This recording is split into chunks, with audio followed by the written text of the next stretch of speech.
All right, so I have time for a really short one this morning, 15 minutes or so. That's important to get the short ones in because it adds up over time. So uh, let me switch back over to, uh, yeah, so I'll get the um, workspace open here and then get the Jupyter Notebook running. Now I've got some uncommitted changes here. I think that's fine for now. So we're going to do Jupyter Notebook, enter.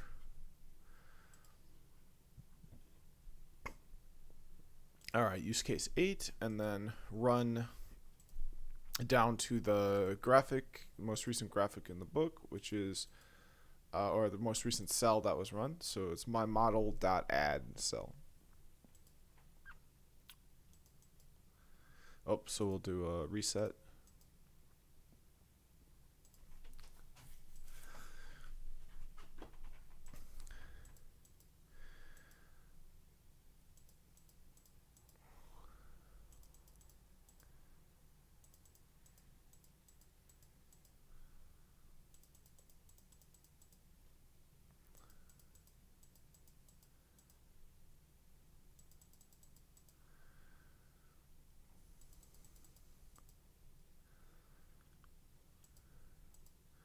Okay, so here's the cell, my model.add. So in the meantime, while it's running, let's get some reading done here. And I'll do a sound check. Okay. Therefore, the network will receive a log coded as a 68 by 208 matrix and will produce as output another log coded as a matrix with the same size. A few things to note. When we use bidirectional, the number of weights on the network as well as the time to train increases substantially. The softmax activation is used for binary classifications where there are multiple outputs. In this case, each dense block is supposed to generate one vector of 1 by 68, one character, one hot encoded. So effectively, it will produce 68 numbers that, once they go through the softmax activation function, will result in a number between 0 and 1 that represents the probability for each of those 68 positions to be the correct answer. The way we solve this is by selecting the position in the vector that has the higher value, higher probability, and setting the remaining ones to 0. This way we get a vector of zeros and 1, 1 in the position that represents the character the model has predicted. The model is compiled now with a different loss function than those we used in previous use cases where we used neural networks. Since we have categories we want to track alignment with, we will use the categorical cross entropy loss and use categorical accuracy as a metric. As a rule of thumb, in cases where the output of your neural network has multiple possible classes, here we have 68 possible classes, the different characters of our dictionary, you should use these options.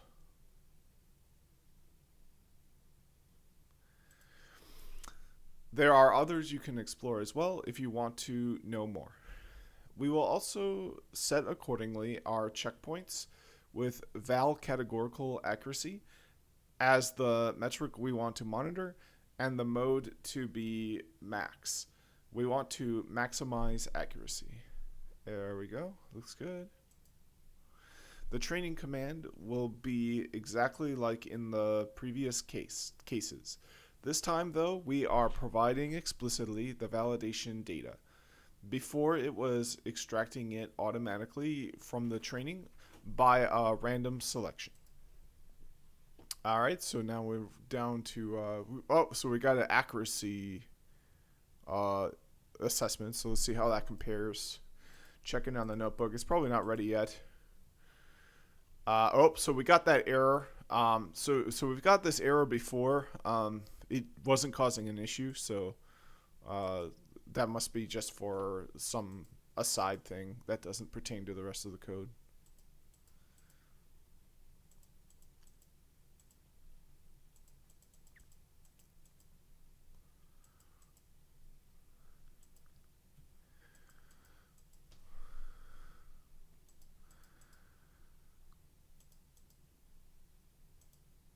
All right, so that's good news. We can move forward. The cells are finishing pretty quickly. We got a warning there. Yeah, so all we got was a warning. So let's get down to that accuracy score.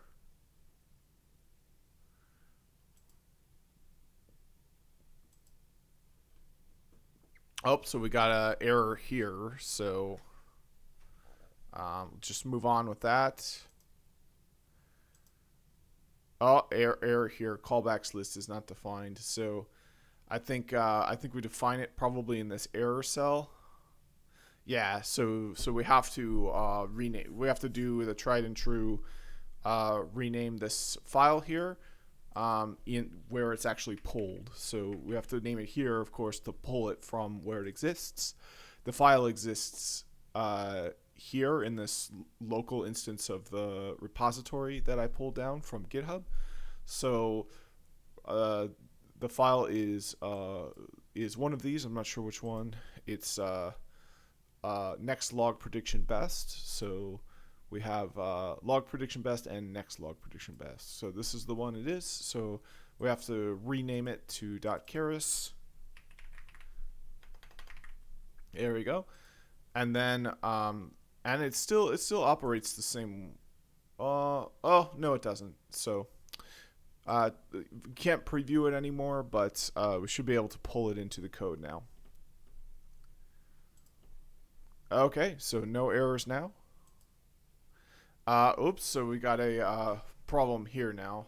The file is not a zip file. Okay.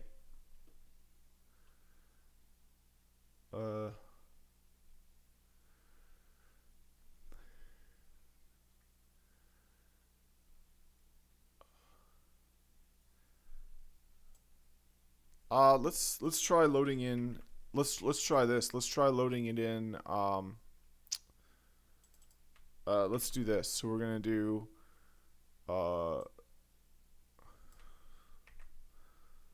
like this, and then we're gonna change it back to what it was. Or we're gonna make a copy of it. And then paste it. And then rename it back to what it was.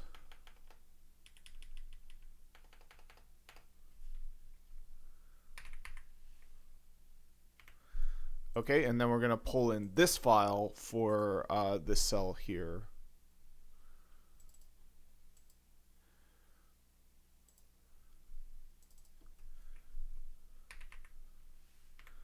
All right, and hopefully that works. There we go, that works. All right, so now we're training. We got the history there. The kernel appears to have died. That's not good. So let's clear the widget state, and then let's restart everything and run it again.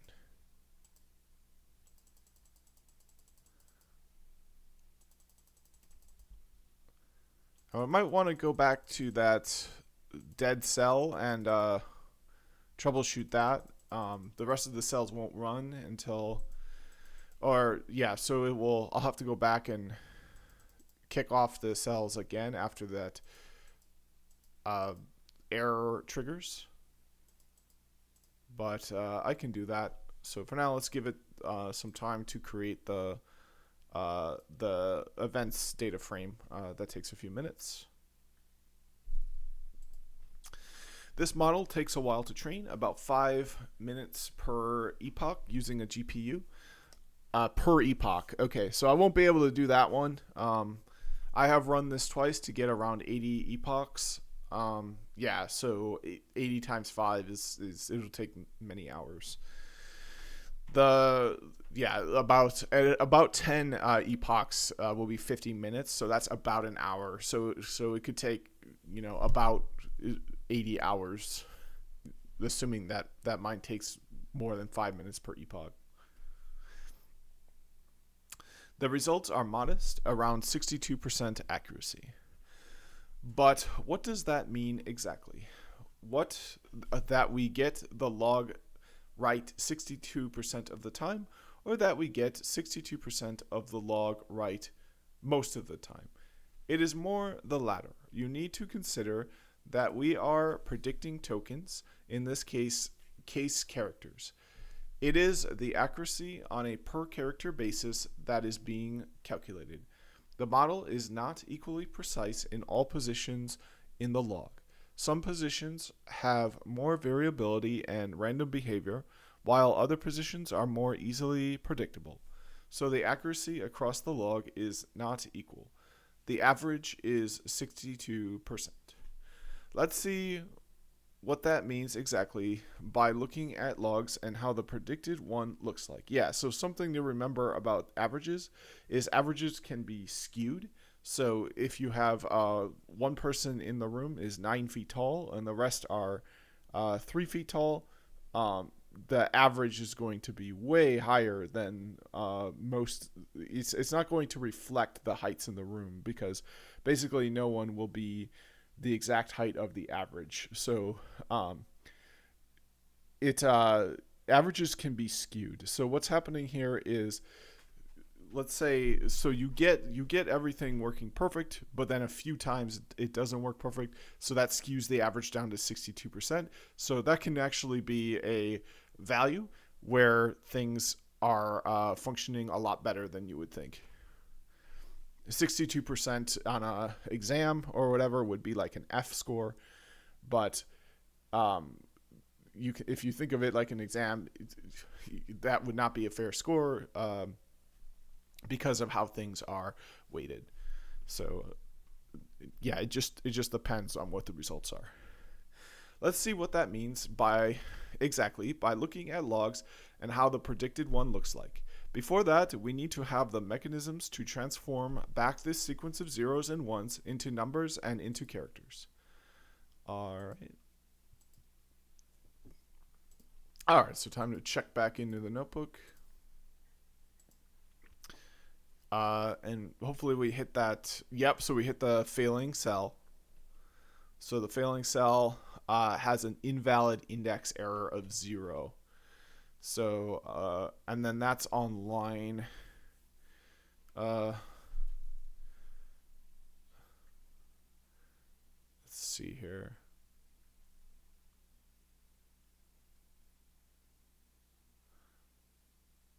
Yeah, so bool is an invalid key. So we have a type error here, feeding it a 0 and false.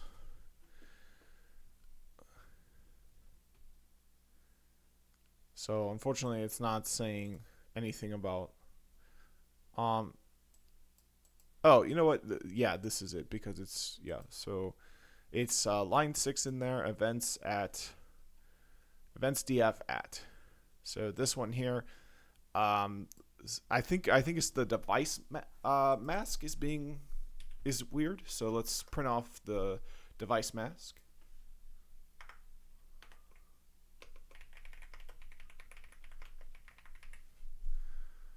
Okay, and we can even comment out this line. Okay, so yeah, now we can see that we've got these values here that show up sometimes as 0 false, and that is ruining the results. So let's say device mask equals true. Okay, so we're going to now print this out.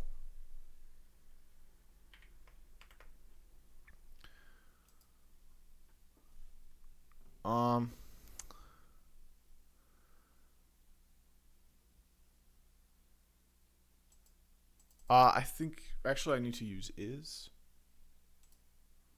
Oh, here we go.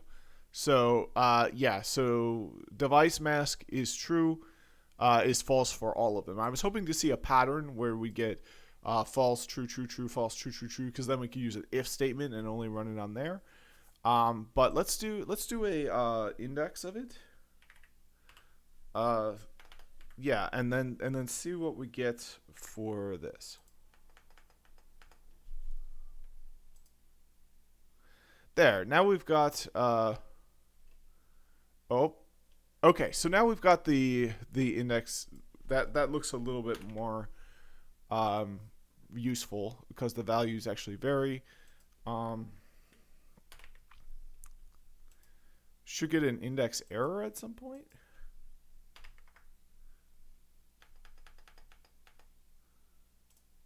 Okay, so here's an index error or a key error. Yeah, key error. Okay, so then the next thing I want to see this whole thing.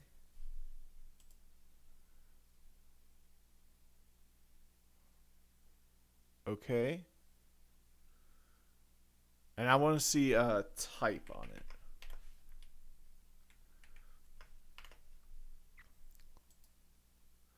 Okay, so it's a pandas object. It's a series object. So let's get a so let's forget about the for loop for now.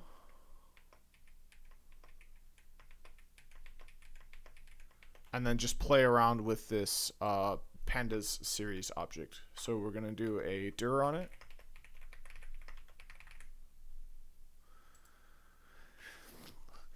Okay, so here's everything, all the methods that we can do. So maybe there's a check, like an is something, or some kind of way to determine if it can be skipped.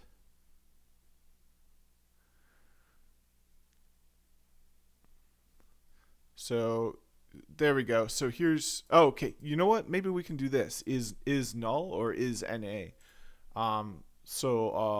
Okay, so let's go back to the for loop, and we're gonna do print device mask dot is null.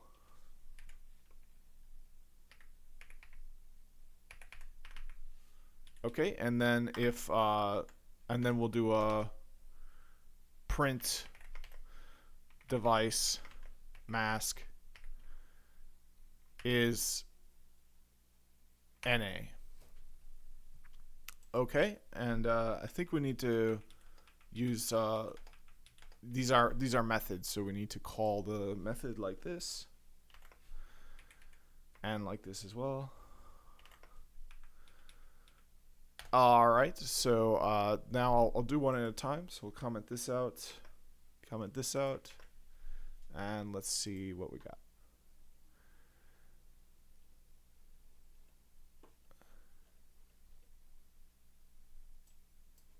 Okay, so that's kind of interesting.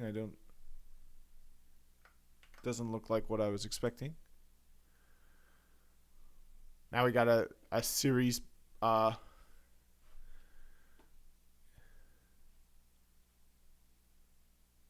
you know what?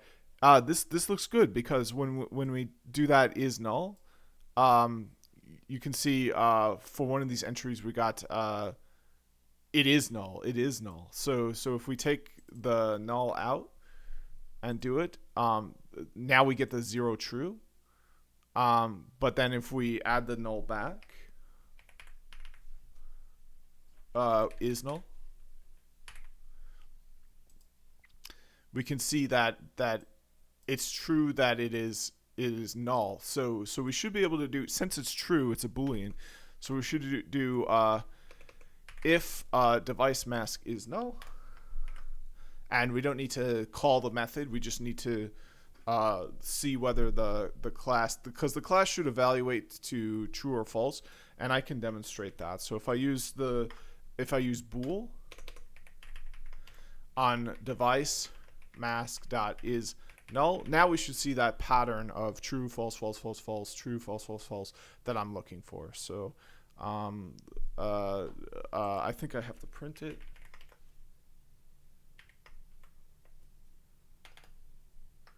All right, and I'm racing against the clock here.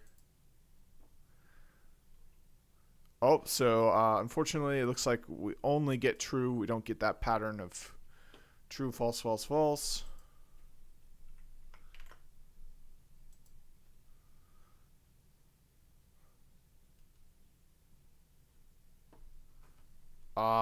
Okay, let's try that bool.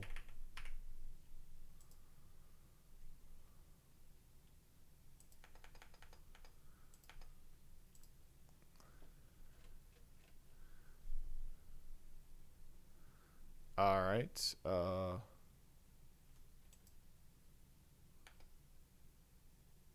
Oh, I changed it in the wrong place.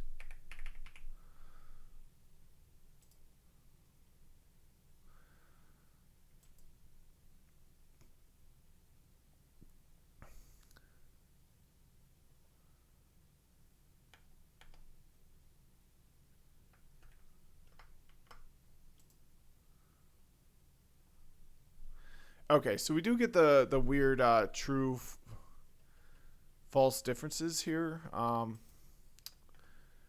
Yeah, I guess I'm just not sure. So we have to uncomment this line, and then we have to, I think, put it in a for loop. Um, so let's try this. Uh, so if it's not null, so if not, then we'll put this in a for loop. And hopefully that is enough. This is kind of a throwaway cell, so I'm kind of hoping that I think this is good enough for now, because it's not going to solve the issue probably, but maybe at some point we'll see some kind of discrepancy in the results. And I'm kind of hoping that's the case, that we can just see the semantics are quite a bit different because what happened in that cell. So I'm gonna make a comment on here that says problem cell, so I can come back and realize if the results are way off, it might have had to do with that cell there. So I've got just a few minutes here. Everything's working great now. So this is the next one. Should get down there pretty quick. Yep, so that was fine. That's fine. And this is the one I think that takes, yeah, so this one, this cell takes 5 minutes per epoch. The author did 80 epochs. So, you know, that's if it took, so for every 10 epochs is going to take 50 minutes, which is, I guess, close enough to an hour. So we're doing 80. You know, it could take up to 8 hours, certainly more than 5 hours. So yeah, if it took 1 minute per epoch, it would be over an hour, which is, I have the most time I can leave it when I have time, and now I don't have any time, is 5-10 minutes. So I don't think it's going to work to this cell. So I'll leave a, say, kernel dies comment there. And then I think I just won't be able to do it because it's just too, yeah, it takes too long. So I could probably do it in Google Cloud Notebook, but my local hardware I just don't think is powerful enough. So with that being said, this is a good stopping point. So thanks for watching, and see you in the next one.